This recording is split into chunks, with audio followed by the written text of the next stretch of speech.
Imagine building a weapon so powerful that even the men who created it weren't sure the world would survive its first test. In the early 1940s, while the world was burning through World War II, the United States started a project so secret that even the vice president didn't know it existed. Thousands of workers, scientists, soldiers, and families lived inside fenced-off cities, places that didn't appear on maps. Places where people lived normal lives without knowing they were helping build the first atomic bomb. It started with a rumor, whispered among scientists at universities. What if a single reaction could release the power of a star? That idea terrified them. Some believed a nuclear chain reaction might ignite the entire atmosphere and destroy Earth. Yes, during the first test, there was a mathematical chance that the planet could literally catch fire. And yet, they still pressed the button. The US called it the Manhattan Project, but nothing about it was normal. Entire towns, Oak Ridge, Hanford, Los Alamos, were built from scratch in the middle of nowhere. Workers turned knobs and checked gauges for 12-hour shifts, never told what they were making. One woman said she spent years watching a dial move left and right, thinking it was factory work.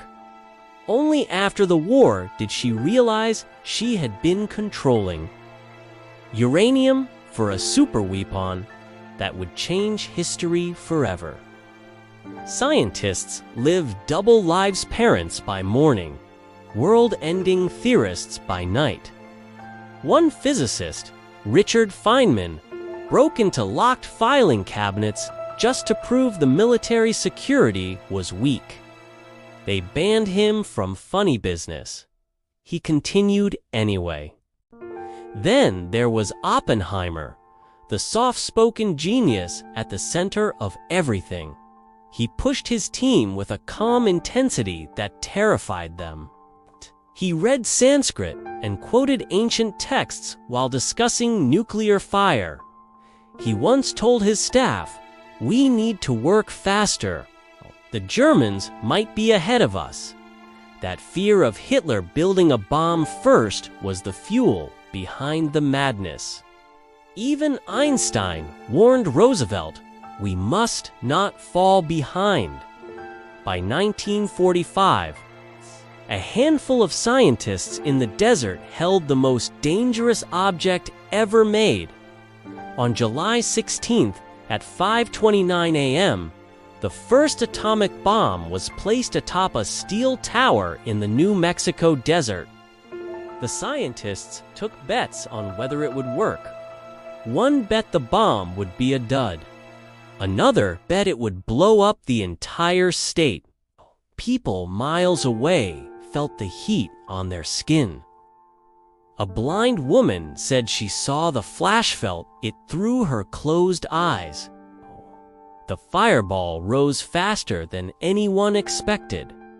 For a moment, the desert turned brighter than the sun.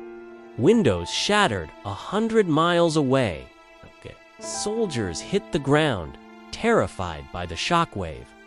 One scientist whispered, "My God, we've done it." Oppenheimer remembered an old Sanskrit line, "I am become death, the destroyer of worlds." He wasn't being dramatic, he meant it. But here's the unknown part most people never hear. After the explosion, the steel tower didn't just melt, it vanished, vaporized. The sand beneath it liquefied into bright green glass called trinitite. Some scientists pocketed pieces as souvenirs. The military confiscated them later, terrified someone would figure out the bomb's secrets. When the bomb was dropped on Hiroshima, most Americans didn't even know what an atomic bomb was. Newspapers explained it using cartoon diagrams. But the people of Oak Ridge and Hanford, the ones who unknowingly built it, learned the truth with everyone else. Some celebrated the war ending, some cried, some quit immediately, horrified at what they had helped create. And here's the wildest final twist. After the bombings, the US initially tried to hide how powerful the blast really was. Early reports said nothing about radiation burns, black rain, or shadows burned into concrete.